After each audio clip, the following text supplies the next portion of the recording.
happening. So I'll be sure to find out how it went. Well, Mayor Warner didn't have the big puffy pants, but he got smaller waist, but he did, he's kind of got a thing with his legs. So we had a stand in for him. He had a body double. Okay. I'll be sure to get for some of the scenes. So just plain silliness. Well, it's 4 o'clock and I think that we are streaming live. Are we good to go? Yes, we're good. Okay, if you would call the roll, please, I'll call the meeting to order right at 4 o'clock. Okay, Vice Chair Bonanno, Present. Director Brown, Here. Director Halbert, Here. Chair Josie. Here. We have a quorum. Okay, wonderful. Thank you. So our first order of business is the meeting is open to the public. If there are any members in the audience who wish to committee, they may do so now. You're limited to 3 minutes. And this is for items that are not on the agenda, and we will take no action on these items. Do we have any public speakers? There are no speakers in the public, and I didn't receive any comment via email. Okay, wonderful. Thank you. We'll go on to item 4 then, minutes from our last meeting. Move approval. Questions? We have a motion from David Howard. Do we have a second? I'll second. Great. Second by Bonanno. Any questions or comments? Seeing none, I'll ask for a roll call, please. Vice Chair Bonanno, Aye. Director Brown, Hi. Director Halbert, Aye. Chair Josie. Aye. Passes. Thank you. And we will move on to item number 5, which is a resolution in support of allocation request for Regional Measure 2 funding for the Shared Autonomous Vehicle Phase 2 development project. Do we have a staff report? Yes, thank you. Good afternoon, everyone. I'm Jennifer Yeamans. Before you today is a resolution. I'm requesting the committee refer to the board for approval. This resolution is in support for regional funding from the Metropolitan Transportation Committee, Metropolitan Transportation Commission for $150,000 for design work toward initiating phase 2 of the Shared Autonomous Vehicle Deployment Project. So this is kind of a new milestone in the course of this project, and I think this committee is well familiar of in terms of the phase 1 testing we've conducted to date. This funding has been made available by MTC in order to advance the project into the next phase, which will substantially include acquisition of 3 next generation vehicles, expansion of the route to the Zeiss Business Park, about a mile away from the East Dublin Pleasanton BART station, as well as some associated improvements to both the traffic signal and pedestrian facilities needed. So this resolution is required by MTC in order for us to receive the funding. The project sponsor will actually be the Alameda County Transportation Commission. That is due to how the Regional Measure 2 legislation is written in order to access these funds for capital purposes. The enabling legislation names Alameda CTC as the project sponsor. So there will be a concurrent action taken up by ACTC in September to sponsor the project and to designate LAVTA as the implementing agency. If all of that goes smoothly as expected, then MTC would make the allocation in October. At that point, we would complete the design work for the project as described in the attachment to your staff report. In terms of what the design engineering work would accomplish, it would basically be the intersection work and the design work on the passenger facilities in particular. The current schedule would have that work taking place until May of 2022. And when that's completed, MTC has signaled that we would then be able to come in for a subsequent allocation request for the remaining amount toward the total of $2.7 million towards the project. So that would probably occur sometime in the middle of 2022. So that's kind of where we are with this project today. Getting this funding in place is obviously a key piece. So with that, just to reiterate, staff's recommendation is that the Projects and Services Committee refer Resolution 26/2021 to the Board of Directors for approval in support of this allocation request of $150,000 to the Metropolitan Transportation Commission to advance the phase 2 deployment of the shared autonomous vehicle project. And with that, I'd be happy to answer any questions you may have. Thank you. Do we have any questions? I have one. Okay. So I'm sure the rest of you probably know this project a little bit better than I do, but Jennifer, if you could just very quickly, this project is multiple phases. I understand what we're doing in this phase and what you've said in the report, but when does this project stop? When does this project end? And what is completed when it ends? And then what happens then, at least in the vision for the overall deployment of these autonomous vehicles? So just to clarify, today's action only commits LAVTA to carrying out the design engineering work associated with phase 2. That is all MTC will commit to at this time, either until we give them the deliverables of our design engineering work. Then following the construction phase, if we go to the next step with the successful completion of the design engineering phase, we would acquire the vehicles, and then there would be an ongoing operations and maintenance phase beyond the construction phase. And when I say construction, I mean both the construction of the facilities as well as the vehicle acquisition. So beyond the construction phase would then be ongoing O&M.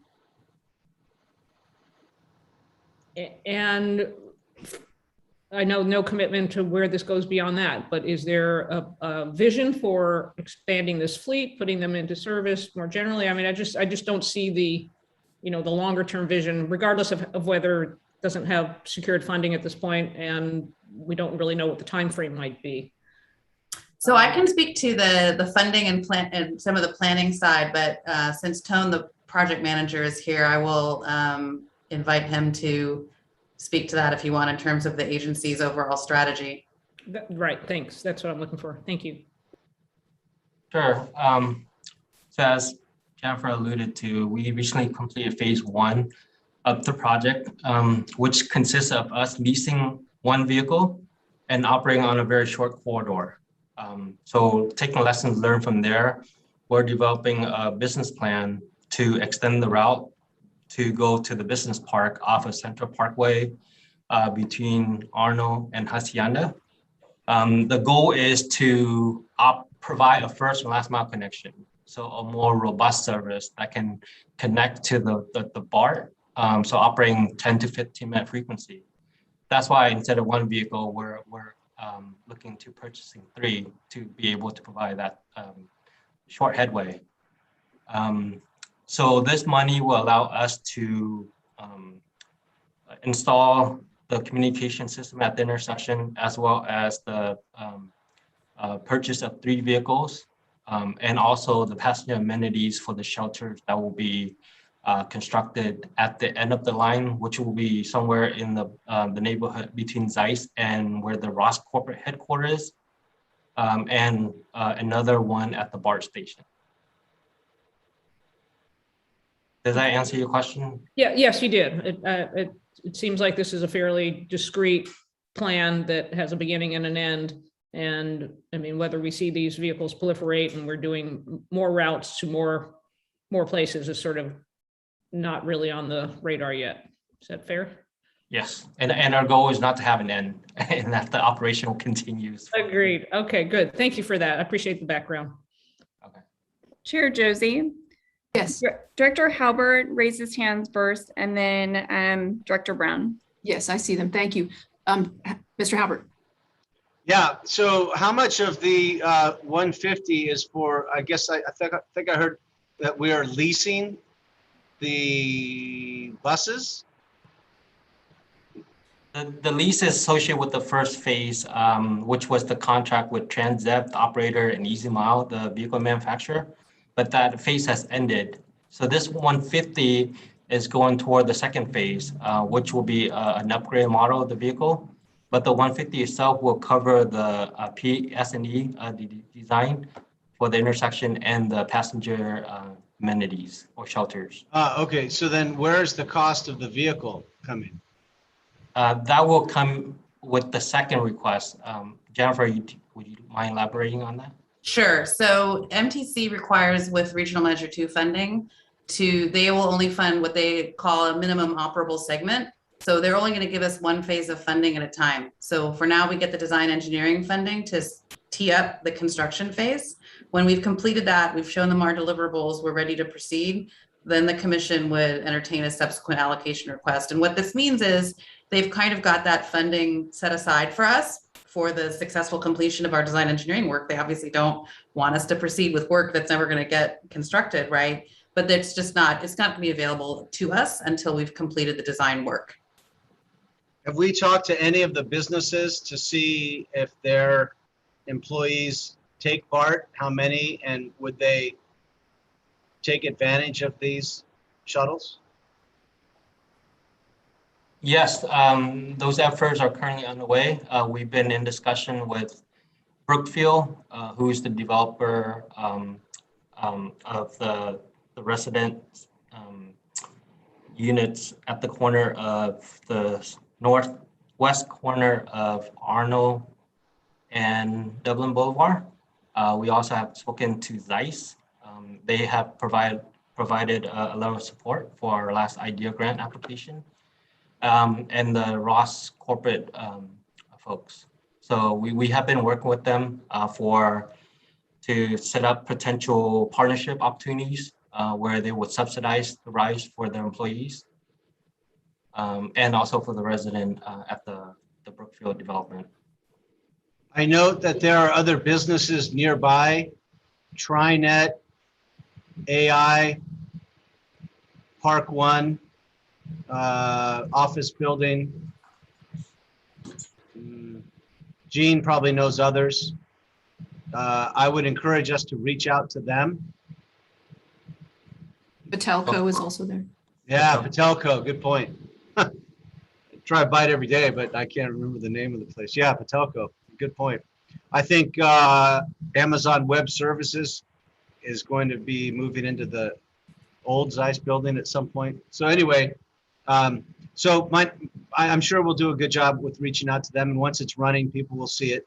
I guess another question I have, just digging a little deeper, the current line that we're operating, is it, what is our experience with that? Should we keep that going? Is enough people using it? Do we repurpose that bus otherwise? And then what would we say would be successful? If one person a day rides it, if 10 people a day ride it, if we need 100 people a day to feel good about it, what metrics of success, if any, have we identified either for the existing line or for this next phase, this next line? So the existing line ended on July 31st. That was a lease vehicle, so the vehicle has been returned to EasyMile. In terms of the experience of the service, I think we gained a lot of experience in terms of how the vehicle operate in certain conditions. I think the primary goal of the first phase wasn't to, I think we recognized since the vehicle wasn't able to travel very fast. I don't think our goal was to generate a lot of ridership, but I think it was to generate a lot of interest to get people used to the technology. And I think we were successful in doing that based on some of the input that was provided by both the riders and the public who actually walked up to the safety operator and talked to him about the vehicle. So we did complete a feasibility study. So that's something we can share to this committee and the board if you're interested in reading that document. So how many people are going to ride it? I'm sorry, go ahead, Gene. I was just going to say phase one was really proof of concept. It didn't go anywhere terribly useful. It just sort of went back and forth to test the technology, to test the signage, to see, it's sort of a, as we say in the Navy, shakedown cruise, right?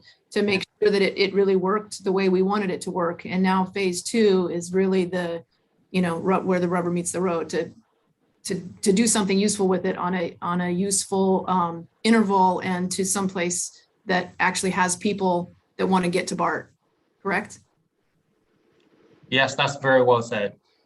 Because of the type of vehicle that was used in phase one, we didn't have a lot of flexibility in changing the route. The route was approved by NHTSA, so we had to operate that route. It would have taken 3 to 6 months just to get the new route approved, and we didn't think we had that type of time, that kind of time to modify it. It didn't go anywhere useful. I maybe I missed something. I thought it would have gone somewhere. So, Gene, do you remember where it went? Where did it end up? Or did it just go in circles? so it started at the Dublin parking structure. Yeah, I vaguely remember way back in my memory banks. And it went east on out to Mariano, and it made a left on Arnold, and it would make a U-turn at Marnelli. And there's a station at that corner, and then it will make its way back to the park. Yeah, and I remember watching it from a distance as I was driving down Hacienda, seeing it move, so I know it was there. But okay, I guess as Gene said very well, that this will go to more of a useful place. So we will see. I guess we're going to document how many people we do get to ride it. Yes. All right. And I might point out that there's maps in our packet of both the phase one route and the phase two route. Yeah, I was just looking at the resolution that we were gonna put out there. All right. Any other questions, Mr. Howard? Nope. Okay, Ms. Brown, do you have some questions? I do, thank you. I'll lower my hand real quick.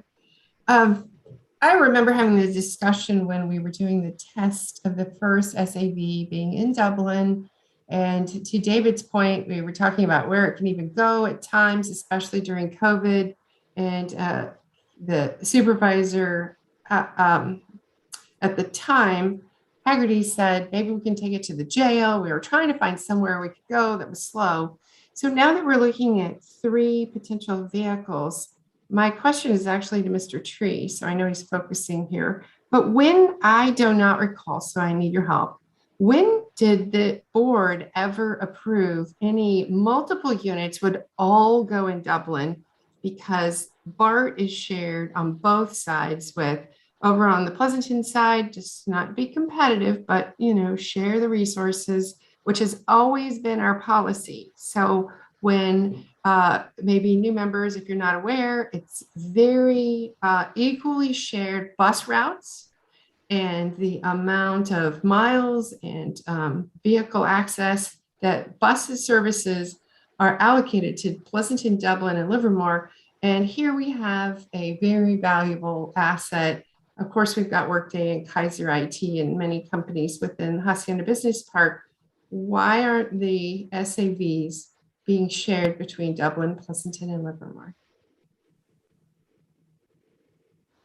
You hear me okay? Yes. Okay, I'm on. Well, I think we've been talking about this project for a while, and I think the key with this project is that for it to be a first last mile solution that actually works, it needs to pulse with the BART system, which means that there really needs to be a vehicle every 15 minutes leaving the hubs or the bus stops in the project. Anything short of that, and you wouldn't get what's considered a very convenient system, a scheduleless system, if you will, where you don't have to carry around a schedule in your pocket. In regard to the potential for an SAV project in Hacienda or elsewhere within the system, whether that be up at Las Positas College or whether it be with the labs in Livermore, we've been, happy to work on a project.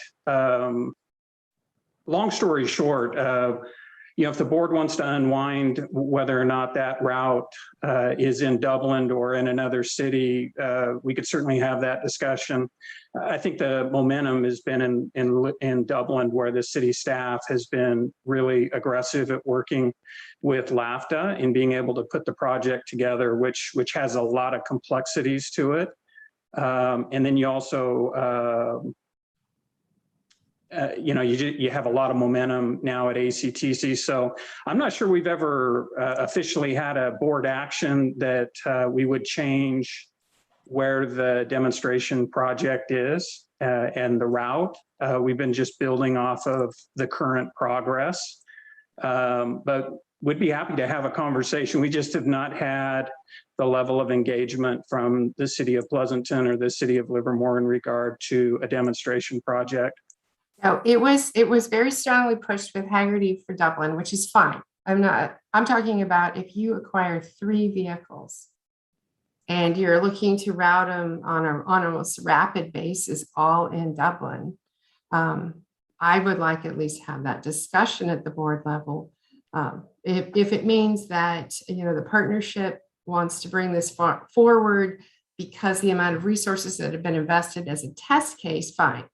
But if you're actually going to have 3 units, I have lots of businesses, and I will tell you, my traffic engineers will work with LAVTA.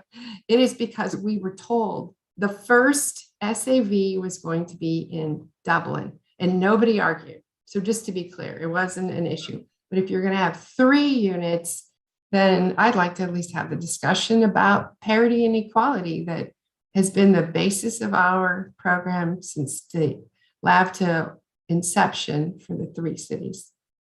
I mean, For 3 units. to bring back that as a conversation piece, I will tell you that of the 3 member agencies, Dublin is substantially carrying less revenue hours than the other 2 member agencies. So certainly that'll be part of the mix. Would be happy to bring it back. We're just building on basically what we've started in the demonstration project. And I think anything less than 15-minute frequency would not be as well received in regard to demand from the business park. Tone, we did do some initial modeling of the ridership based on that 15-minute frequency. I'm not sure if you have those numbers, at your fingertips, but. I do. So based on the forecast that was conducted by a consultant, I think they projected to have around 300 commuters coming in and out of that BART station.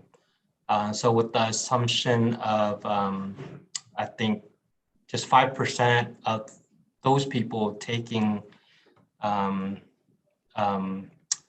SAV shuttle, it would equate to about 300 riders a day if we talk about round trips. So, I drive by the BART parking lot on a regular basis, and there's like 6 cars there. There just isn't ridership for BART, and we already have the rapid going in many of these areas right down Dublin Boulevard. Right? So please note that the assumption is based on pre-COVID levels. Okay, thank you. Member Bonanno. Yeah, thanks. So this has been great to hear this, because I'm getting a little bit more up to speed on this. So I'll come back to maybe my original thought, which is what is the longer term, bigger vision for this? I mean, this is really cool. It sounds like 3 vehicles is, 3 times as many as we have now, but it still sounds pretty small scale compared to what I would think aspirationally LAVTA would like to do in this realm.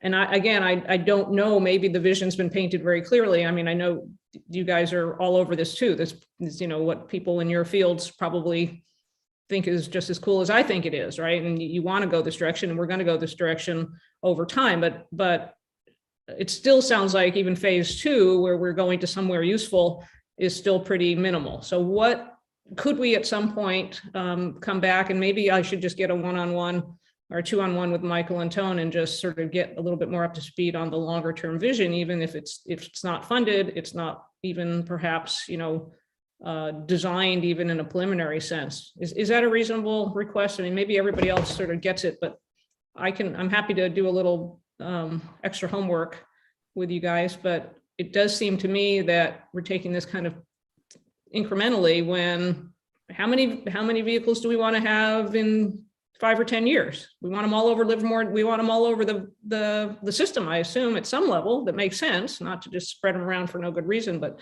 has there study been done about how much use it would have at Las Positas, which I think is a great idea, how much use it would have at the labs? Valley Link will be here, and we'll want to, I'm just looking for the bigger picture, and it sounds like some of it's been developed. So I don't have a specific question. I'm just, again, very interested in this and would like to know more. Comment if you like. Otherwise, I will get maybe actually Michael, Jennifer, and Tone and I can talk offline. Yeah, I'd be happy to. I think the basic idea is that, I think the projection is that the shared autonomous vehicles will be viable, if you will be in mainstream production probably 7 to 8 years out. And so, the long-term vision is they're much less, there's much less cost involved in operating a shared autonomous vehicle. And you can find them in multiple sizes, a 6-passenger, a 12-passenger, a 20-passenger. And so the thought is long-term with public transit is that you develop your premium service, your rapid routes, for example, that are on main trunk lines. And then, of course, you have your BART system, which is kind of your main trunk line for the Bay Area with the rail. And that long-term, you would see the autonomous vehicles feeding into your rapid lines and your BART system, providing that what they term the first last mile connection that Tone referred to. So, I think everyone's recognizing that autonomous technology is right around the corner. Our big goal with this project was to help advance the industry with knowledge from the testing and from doing a very simple project, such as this 1 mile project to the business park and back, and help them move along, the technology within public transit. But long-term vision, you can operate these as a fixed route or as a door-to-door service, but they're really envisioned as a feeder service into, your trunk lines.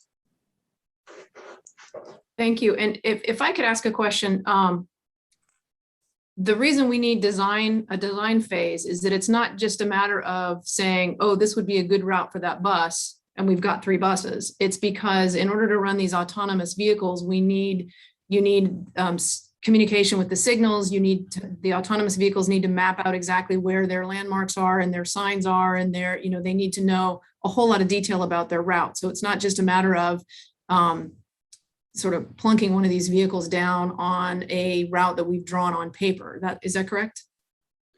Yeah, it's the design of the intersections, the technology that's needed there, the upgrades, and then also you have a couple of bus stops in this simple phase 2 project where you'd need to probably design a unique shelter, for example, to plop down next to the stop sign so that folks can readily recognize a branding of the SAV project, which would easily be replicable elsewhere. But this is kind of your first moment to take a look at what a stop could look like and to design it. Thank you. And it's staff's belief that you need 3 to make it really viable on the single route to start with, without setting ourselves up for failure, because we want to run them at every 15 minutes.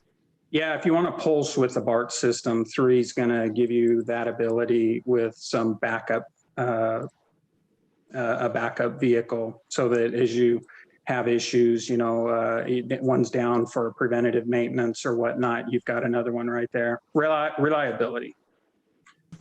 Okay, thank you. Are there any other questions? I'm just going to make a comment if I could. Thank you, Gina, for asking a great question, because I'll say, since I've been with on the board here with Wheels, the beginning was very cool, right? Just to have an SAV. It was a tool that we had the resources to work on, and as Michael said, move things forward. The speed that we're also finding out the limitations. So correct me if I'm wrong, staff, but the speed, for example, limiting at 25 miles an hour does restrict many of the roads that this vehicle could go on. So it's part of that learning curve about what we can do and what's reasonable in our cost and what we're actually restricted to do. And I think this learning curve, as well as having hired contractors to work with SAV, we spent, Tony knows this, and so does Tone, meeting after meeting after meeting, what's going on with the SAV, and we just didn't have resources to be able to work on the project. So it has been a learning curve. Hats off to staff. It is unique and it's special and it's the future, but it has been a bumpy road. It has been a bumpy road. So we'll learn as we go, but it sure would be very exciting to have a whole bunch of little SAVs buzzing all around, shuttling people instead of our big buses one day. Right. Okay, thanks. Great. If there are no more comments, then I'll call for a motion. Move approval. Second, Okay, moved by Halbert, seconded by Brown. Can we have a roll call vote, please?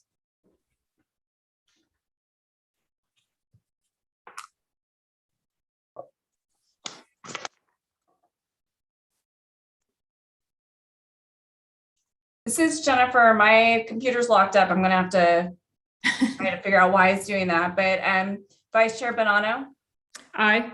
Director Brown, aye. Director Halbert, Aye. Chair Josie. Aye. Passes. Thank you. Okay, we will move on to item number 6 then, which is the approval resolution with Kimley Horn and Associates for the bridging design services for the Atlantis Transit Facility. And I assume we have a staff report for this as well? Yes, that'd be me. Great. So with the potential federal and state funding made available in the near future, staff took the Atlanta Transit Facility plans off the shelf and began work with Kimley Horn and Associate on getting the project shovel ready. That started about a year ago. And with the ACTC recently approving our funding request for bridging and design services, we are actually one step closer to accomplishing that goal. But before we go into the staff recommendation, I would like to have Mike Mowry from Kimley Horn and Associate provide a brief overview of all the efforts completed thus far and what the next contract task order for the bridging document will entail. So with that, I'll take away, Mike. Thank you, Tone. Thank you, Chair Josie and directors.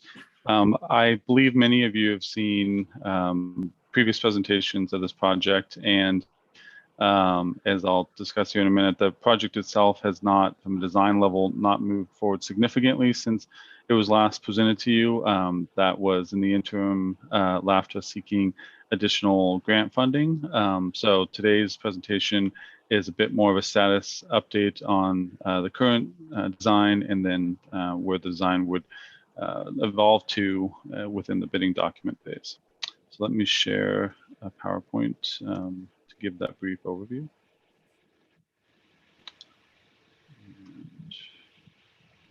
Presentation for me, great. So the project overall is to look at a new campus for LAVTA and its bus maintenance facility, as well as a new administration and operations building.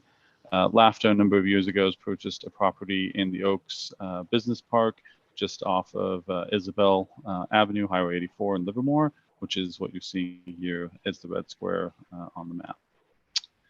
The site itself, as we zoom in a little bit, existing today under the red hatch that you see along Discovery Drive, which is in this picture north is up, does have a paved site area today, which exists for fueling operations, as well as some bus storage. And then the north edge of the site and the south edge of the site are currently undeveloped in our greenfield. This is the site plan that we've generally worked with and has evolved over about the last year or so that we've been working on the project. This is a new iteration. The project was looked at previously once LAVTA bought the property, and there's been some evolution in what we've done here, both in the building design, but also some of the site layout. What you'll see is that generally the existing graded pad would remain. That is a cost-saving feature, and would continue to be used for, sorry, the webinar just let me know I was being recorded. Would be used for bus storage, and then the southern part of the site would be developed into a new maintenance building for all the buses, maybe some of the autonomous vehicles, as well as staff vehicles, and then the north part of the site for a new operations and administrations function for LAVTA. A little bit of detail, which I don't think we have presented before, is starting to really imagine these spaces in the admin and operations building. This facility is approximately 20,000 square feet. The operations function of it is generally in the part of the building you see on the lower part of the slide, that is the western side of the building, and the LAVTA administration functions in the upper part of the building you see here, which is the east part of the building. This is also showing an idea of what the outdoor spaces would look like for those two functions. What you're seeing on the top part of the image is really for LAVTA staff use for some outdoor lunches and seating areas. And then for the what you're seeing on the lower part of the image, understanding that would be most of the bus drivers and operators, that has some more lounge spaces to allow them to come to their shift early prior to starting their route, or if they're doing routes and have a break between them, gives them more space to dwell outside during those times. Quickly running through the images, understanding that each of you have seen these before. So here's our elevations. Probably a little bit easier to see is some of the orthogonal imagery. So this would be an image looking west southwest. So you'd be looking here at the courtyard on the left would be the LAVTA administration courtyard that I discussed before. In the foreground of the image would be the parking area for LAVTA employees, board members at board meetings, and guests. Then if I move to the next image, this would be the main entry, intentionally double height with some glasswork to start to show the central corridor of the building, which would be the main access path for the public, as well as the operators and LAVTA staff would use this central corridor and then essentially go to one of their two wings. And then again, the western facade. Now, what you'll notice is that these illustrative images don't completely reflect what you saw in the landscape images. That is something we will clean up as we continue to progress through the project. But because some of these areas will have at least some 4-foot height fencing to allow them to be a little bit more private for the operators and separate them a little bit more from the bus maintenance facility themselves. And then this would be the back side. So you'd be standing in the maintenance yard at this point, looking back at the LAVTA wing, LAVTA administration wing of the building.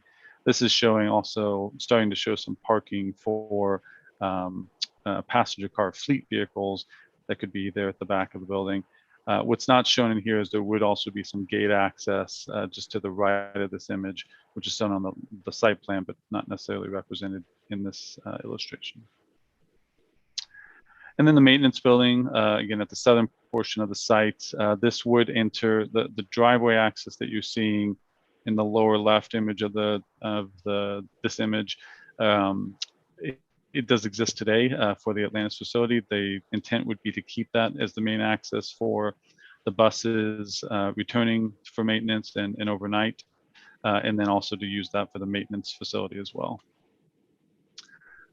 Obviously, lots of line work here. So the main thing I wanted to just say is that the maintenance building does have two very distinct functions. It does have some office locations for meetings, for trainings, for the supervisor positions. And then it certainly has a lot of areas for equipment, supplies, and storage, maintenance themselves, and then overall 6 bus bays for the typical bus size vehicle, 2 for the articulated larger buses, 2 smaller bays for, again, staff fleet vehicles, and maybe the autonomous vehicles, as well as the wash bays. So this mirrors, although also expands what is available today at the Rattan site. And again, I'll go through the elevations a little bit quicker just because there's so much line work. Hopefully you start to see this image as the main entrance to the maintenance building for the maintenance employees in the office areas. Start to mirror the office building itself. That's intentional. Some of the glasswork, some of the materials on the external facades are intended to really have the building speak to one another, as my architects would say. This would be an elevation on the north, or an illustrative image that shows that elevation on the north. The reason I picked it is there is a smaller outdoor area, but still an outdoor area for the discrete staff that would be here at the maintenance facility. So there is very specific staff that works on the maintenance of the vehicles and would typically be working in this building, and then the operators working out of the other building, and then obviously operate the fleet.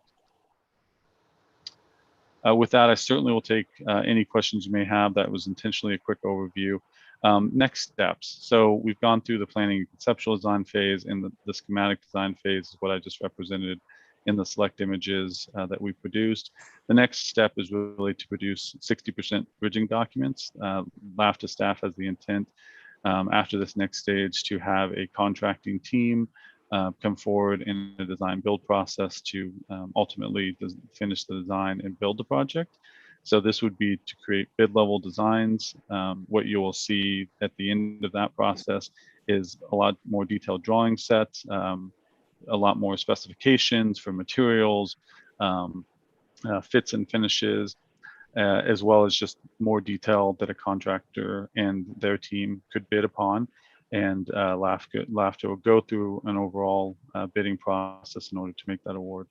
Also, city planning process. So we did engage City of Livermore staff early in the concept stage to understand current zoning and other background information on the project. It's time to go forward with them again on an overall planning approval.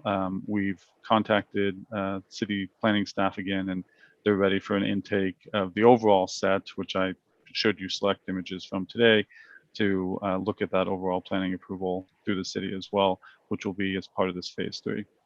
This phase 3 will incorporate the overall CTE study recommendation, whether that be for the hydrogen fuel cell or electrification. So the site design that you see will also incorporate the ultimate recommendation of staff and approval by the board of which technology is chosen as part of that zero emission process. And then generally how supporting LAVTA staff, with the onboarding of a general contractor and their team as they then work on the project to move it forward, ultimately to build and a new campus for LAVTA in the Wheels program. Tone, I think you'd like to cover the staff recommendation. Yes. So as I mentioned earlier, 60% of what we're asking for the next task has been approved by ACTC. So staff recommends that the Project and Services Committee refer Resolution 27-2021 to the Board of Directors, authorizing the Executive Director to execute a contract task order with Kimberly Horn Associates for bridging and design services for the Atlanta Transit facility for a not to exceed amount of $902,000 with a contingency amount of $90,200 to be utilized at the discretion of the Executive Directors. So with that, Mike and I are available to answer any questions. Okay, thank you. Do I have any questions? Bonanno, Member Bonanno, and then Ms. Brown. I think Mayor Brown was first. I saw her real hand, not her virtual hand. I was just waving on it. So, all right. So thank you. Thank you, Mike, for your presentation. I have to admit, it felt a little, focused on certain areas. And I just want to make sure we're keeping the Atlantis bus wash that we have now. That's correct. And we're just adding these additional buildings. That is correct. Okay, good. Generally, at grade area will remain intact as it is today. Okay. And then question for Mr. Tree. Are we still renting bus parking spaces to commercial bus services? We are. We still have the Google lease where they store their bus there. Do you know when that wraps up so that we don't have a conflict? I can get back with you. I'm not quite sure what the expiration date is. And tomorrow, feel free to chime in. I can't remember if it's a year-to-year contract, and there's probably like a 30-day exit clause if either one of us needs to terminate that contract. But I can exactly. Sure, yeah, I can exactly. We're on year-to-year at this point. Okay, we can work it out within a year window because this I know is long-term planning. And then my final question is regarding the architectural style. Mike, there was in the main administrative building, you had a 2-story kind of a shade structure with poles. And I thought I remember when we saw that plan at one point, the feedback from the board was it just looked so plain and industrial with plain metal poles that were coming up. Yeah, that one. Well, that one. Thank you. That's the best one. So I don't know if you've heard that before, but the reason I ask the question is the shade, as you can see, transfers over to the building. It's only going to be directly down for people coming and going, I guess, high noon. It does get easily 100 degrees in Livermore. Was that intended to be a shade for the residents? And are we accomplishing what your goal is? Or would it be better to have a pitched roof of some sort? So thank you for your question, Director Brown. So we did get that feedback, and again, I'll admit we took that board feedback, and then we were on pause as LAVTA received grant funding. So I think some of the elements that the board would like to see are here and just not probably well represented in this imagery. So as far as texture, what is showing on the wall that is getting the reflection and would also be a main feature wall is that the intent would be to have LAVTA logos, so the Wheels logo and LAVTA on this wall. And this wall actually does have a relief of a grid pattern coming off the wall. Again, I think this imagery, the light and dark isn't showing up as well as it could. So there was an intent to have some texture with that metalwork on this wall and then the signage on this wall as well. Both of those will be added in this phase. We have not incorporated yet the overall comment that you noted also about maybe this structure adding a bit more shade. That was the intent of some of these canopies over the windows, but we could look at how much this shade structure should be perforated for that shade. Okay, thanks for the additional information because I love the texture on the building now that you've explained it. My only question is just, are we providing shade to the people that walk in and out, if that's your goal? Mm-hmm. And maybe you're providing shade for that multi-story entrance window too, which probably would get to be warm on a hot sunny day. So, all right, thanks for the additional information. Good. Sorry, I was on mute. Director Bonanno. Yeah, thanks for that. This is really cool. I love to see this kind of development in Livermore, obviously. So you've just been working with city staff. I mean, they'll do their architectural review. They obviously haven't gone to the planning commission yet from everything you said. Correct. Yes, Director Bonanno. Yes, the city staff saw some initial images. They will see this whole package. Actually, they saw it late last week. So they are looking at it as a staff level now to determine what level of comments they would have going forward to Planning Commission. So I've also let them know that some of their elected officials have probably seen more of this than them so far, but we felt like this stage in the project would be the best time for them to see the overall planning. So this is arguably a little bit farther along than projects often come in during the initial planning phase, which I think will serve the project well for review at a Livermore staff level. Okay, good. So I have just some questions. So does this committee generally provide a level of architectural review? Is that one of the functions we have, or we sort of give you our perspectives and impressions of it, but really, I mean, it has to meet certain standards that the city has, but is one of the things you're looking for from us at this point is architectural review to the extent we feel competent to do that? Or are we just saying this looks great, let the city Livermore take care of it? I've not been on this side of the equation, so I'm just curious. I do think this is a committee we received. Sorry, thank you for your question, Director Bonanno. We have received that input from both the projects committee as well as the board before. So I know as a new director, you may have new input. We're happy to take that into the next phase of design for this project. And just to Director Brown's question, what's the exposure on that shade area there? I lost my sense. That would be that's a north facing. So we would be looking south directly at the building now. Let me actually change to another image. So so this element, hopefully you can see my cursor, this would all be a north face of the building. And then if I go a few slides backwards, this would be the south face of the building now. So certainly the southern face will get the majority of the sun exposure in the afternoons. all of this area will get certainly Livermore heat. I'm also a Livermore resident, but the southern exposure will likely see the most treatment to try to remedy some of that. Yeah, okay, good. I mean, I think those are good comments, and I think that's important. As we know, it does get warm in Livermore, and there's a lot of bright reflective surfaces there. I generally like the architecture. I'm not going to comment too much on it. I think it looks pretty cool. I think it looks modern and has almost an airport terminal kind of look, which some people like, some people don't. I think it looks pretty cool. Is there going to be any kind of LEED certification as part of the design, part of the engineering? We have not, thank you for your question. We have not been directed to seek a LEED, specific LEED credential with California Green or Cal Green building code. Generally, that's equitable to a LEED silver certification.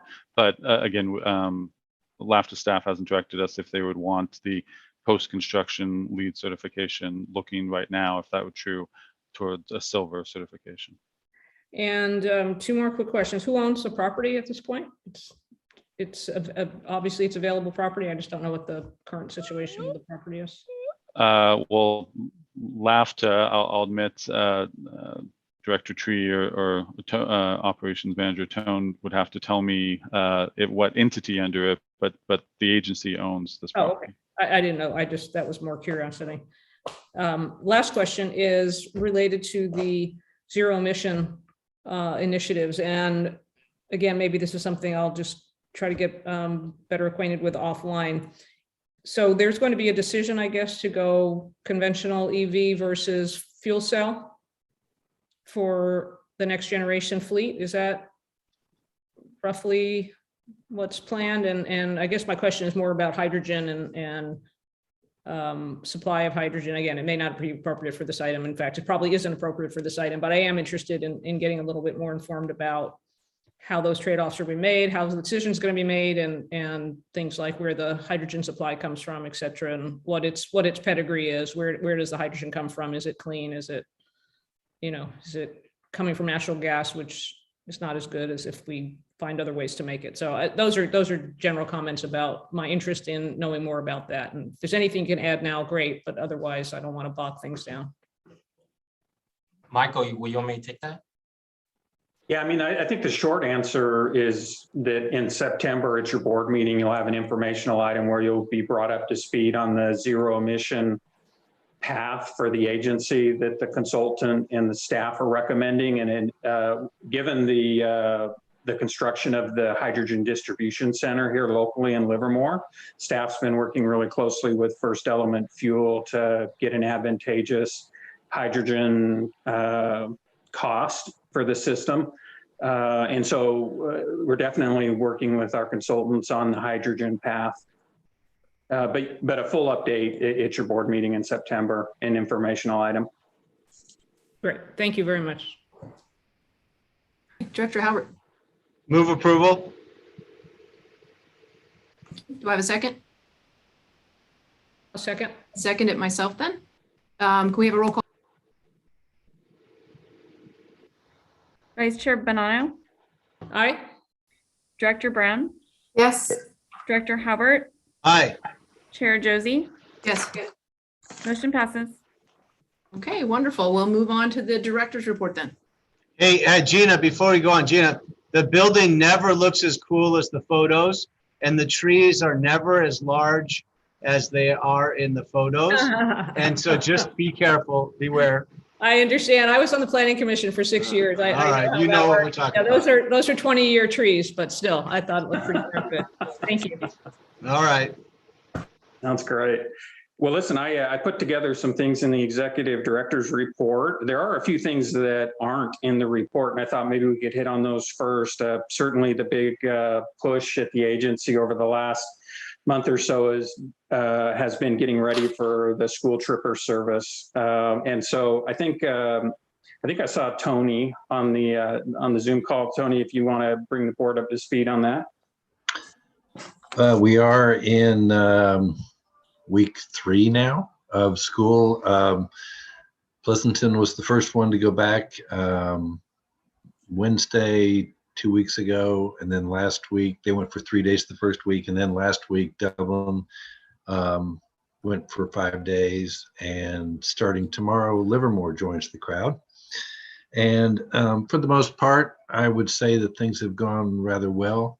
We've had, as I've sent an email to the board the last 2 Fridays, we've had some hiccups along the way, and encountered traffic the likes of we've not seen before, especially I would say to Foothill High School, extremely challenging there. And both morning and afternoon, Village Parkway in the neighborhood of Dublin High School is an interesting maneuver, to say the least. Our ridership has been good, and we're currently running at about 70 to 80% of where we were pre-COVID, which is that's a pretty good number compared to our fixed route system. We actually hit 3,000 riders for a day last Wednesday. That was the first time we've seen that many people since St. Patrick's Day a year ago. So we'll see tomorrow. Typically, Livermore schools would carry about 500 students per day. So I would expect that to be somewhere in the neighborhood of 350 or so. And I believe the report said Dublin, we were carrying about 600 per day last week, and Pleasanton was about 800. We did, I think there was also some mention about some COVID cases. I checked the Pleasanton website, unified website today. They had 25 more reported positive cases last week. 20 of those were students, and the remainder were faculty and staff. Of those students, only 7 were in middle and high school. So they have, as far as I know, added to their protocol of contact tracing, asking how the student arrived at the school so that we can assist them, if need be, with identifying who else that person may have been in contact with on our vehicle. I think I also mentioned the text messaging, which is a new product that we introduced. Tone's group in operations came up with this as a way for folks to get text messages when their school trips are operating more than 5 minutes late. And the reasoning is on those particular routes, there's only one trip in the morning and one trip in the evening. And so there's often consternation on the part of the parents if the bus is running late. Did I miss it? Or is it broken down? Is it not running? So now you can sign up for these text alerts, and you'll get a text alert if the bus is running 5 or more minutes late. It'll also tell you that the school has been notified that the bus is running late. And I can verify that it works because I signed up for all of them. And my phone was buzzing this morning as our buses were approaching Dublin High School. They were caught in traffic again. And so we were a little more than 5 minutes late getting to Dublin High School. Great. Great. I can keep on moving if you'd like, Chair, or if there's any questions for Tony, certainly. I don't see any hands up. All right, sounds great. Well, hey, just, another couple of items that aren't in the executive director's report is over the last several months, staff has been preparing for the triennial audit. It's an audit that happens every 3 years, and it's really where auditors come in and from ground up, they take a look at how we do business, both from a business perspective of following the FTA guidelines, as well as from an operational standpoint. So it's something that staff takes seriously. It's kind of your report card to your peers in the transit agency as to how well you run your business, the agency. And we finished up the triennial audit since we've last met, and the results were really outstanding. So at a future board meeting, you'll have the opportunity to review the auditor's results, and then we can offer comment at that point. And also, every year randomly, the CHP comes in and they basically give us a list of buses and files that they would like to see. So it's something that happens very quickly. You can't really prepare for it. And we had our annual CHP audit happen since we last met. And the CHP looked at a variety of buses and the training records and drug and alcohol records, anything that would include safety, a perspective of safety. And the agency received the highest rating that it can receive from the CHP. So we put a little news release out on that. I think it's good for the residents to know that those inspections and audits happen, and that the agency has its house in order, so to speak. A couple of things just to highlight in the executive director's report. MTC did approve a little over $5 million for the agency from the American Rescue Plan Act. And so that is funding that certainly will allow us to continue in business through fiscal year 2022 and also into 2023. So that was really important for the agency, especially as we try and get back into offering the full level of service that we offered pre-COVID as we move forward in the recovery. We've already talked about the SAV project. Won't spend time talking about that. We've mentioned that the zero emission study is at a point where we'll brief the board in September and provide some recommendations. We had scheduled a meeting with the joint ad hoc committee with County Connection in regard to looking at the paratransit demonstration project and looking at the goals and how we'll measure those and be able to move forward at the end of the demonstration project. County Connection had some illnesses going on throughout their agency, and so we've bumped that and are looking for a new date. Hopefully we can have that in early September.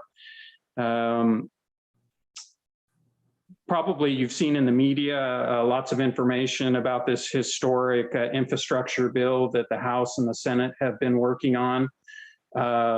Funding levels coming into public transit substantially increase in that infrastructure package. So I think both from a perspective of LAVTA and a perspective of the Valley Link project, where we're pretty excited to be able to anticipate additional funding coming through the package that's ultimately reconciled and approved.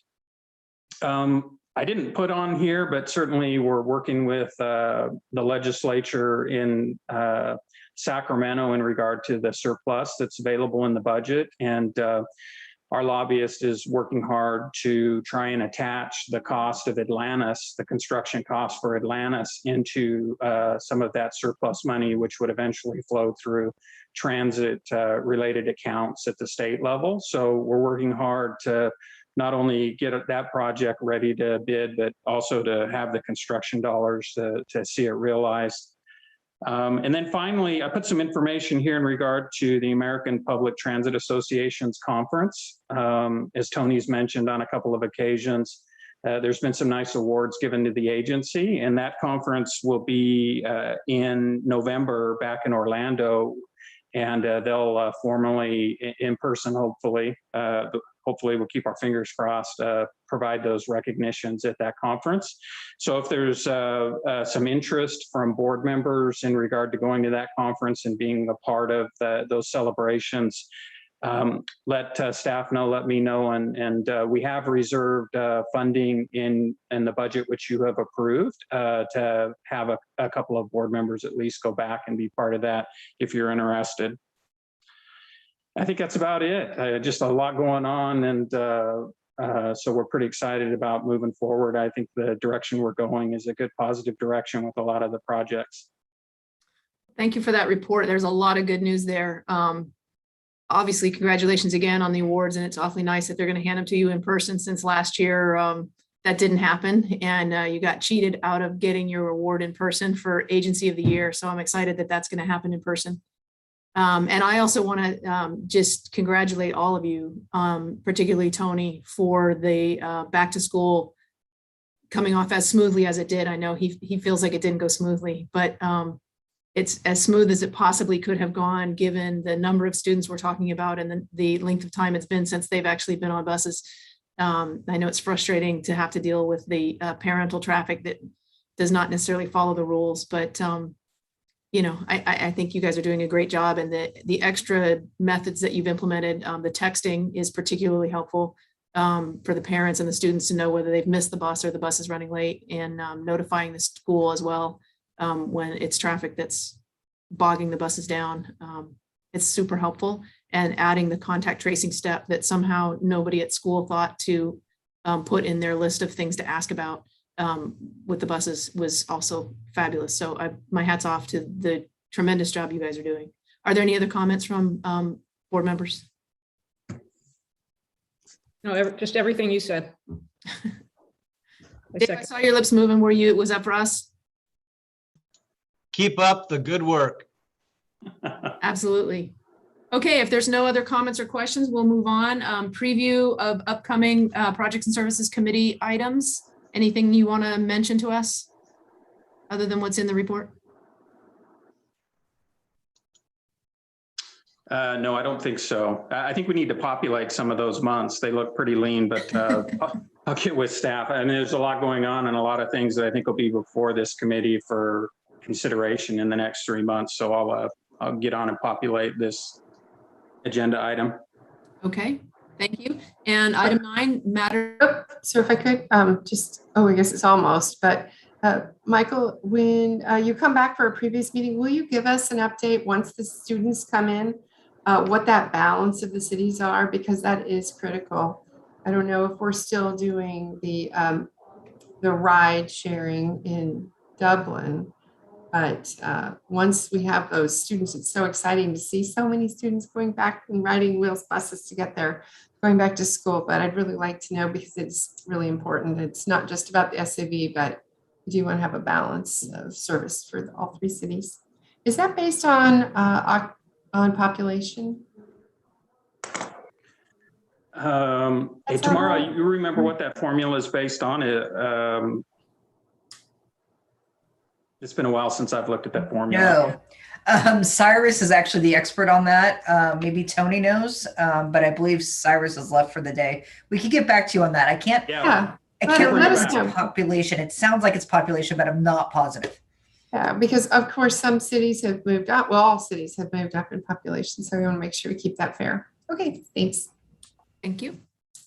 Other items initiated by board members? Anybody have anything? Okay, I'm not seeing any hands. Our next meeting is scheduled for September 27th.